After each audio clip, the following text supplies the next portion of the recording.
নমস্কার বন্ধুরা, যারা আমার ব্লগ অথবা ইউটিউব চ্যানেল ফলো করছো, তোমাদের জন্য আর একটা নতুন ভিডিও নিয়ে আমি চলে এসেছি। মূলত দেখো, এটা হচ্ছে 7 বিবির স্মৃতিসৌধ। এটা তোমরা আসবে কি করে সেটা প্রথমেই বলে দিই।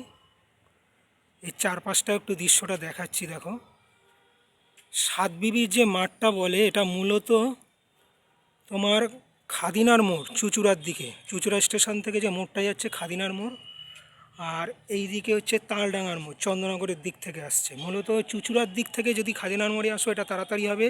চন্দ্রনগর দিয়ে কিন্তু পুরোপুরিভাবে তালডাঙ্গার মোড় অনেকখানি ডিস্টেন্স। এবার এর মাঝখানে রয়েছে পিওনগর। পিওনগরের ঠিক উল্টো দিকটাই হচ্ছে এই 7 বিবির মাঠ। এবার 7 বিবির মাঠেই হচ্ছে এই স্মৃতিসৌধটা। এটা তোমাদের সঙ্গে আমি বলতে পারবো না যে 7 বিবির মাঠ কেন বলা হয়েছে। যতটুকু পৌরাণিক তথ্য, ঐতিহাসিক তথ্য বাংলার ইতিহাস ঘাটলে দেখা যাচ্ছে, বিভিন্ন ইতিহাসবিদরা যা লিখেছে, ওনার নাকি 7টা না 5টা বা 2টো এই ধরনের বিবাহ ছিল। কিন্তু সেটা সত্যি না মিথ্যা সে নিয়েও ইতিহাসবিদদের মধ্যে রীতিমতো বিতর্ক রয়েছে। ঠিক আছে, এবার সেটা পুরোপুরি একটা ব্যক্তিগত বিষয়, সে নিয়ে আমার কিছু বলার নেই। আমি মূলত ব্লগের তথ্য জানার পারপাসে এই তথ্যটা তোমাদের সঙ্গে শেয়ার করলাম।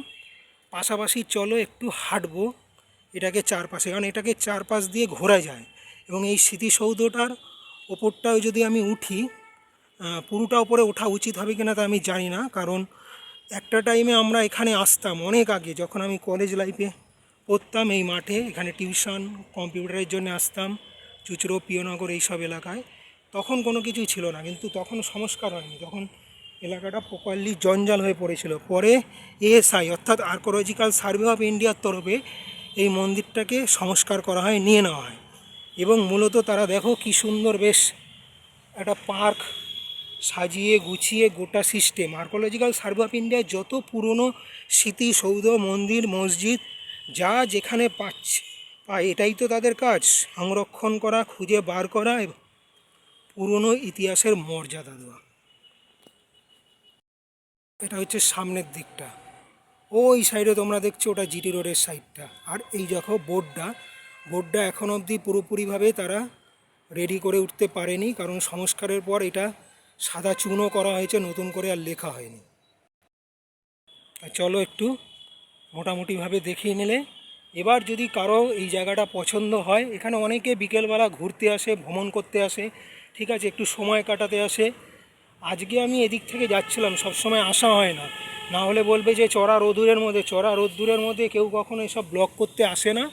কিন্তু ঘটনাচক্রে আমি এদিক থেকে যাচ্ছি, এই ডিস্টেন্স সবসময় আসা সম্ভব হয় না, তাই তোমাদেরকে আমি শো করলাম এবং দেখালাম। থ্যাংক ইউ, তোমরা আমার চ্যানেলটা সাবস্ক্রাইব করবে এবং লিঙ্ক দেওয়া থাকবে। ধন্যবাদ।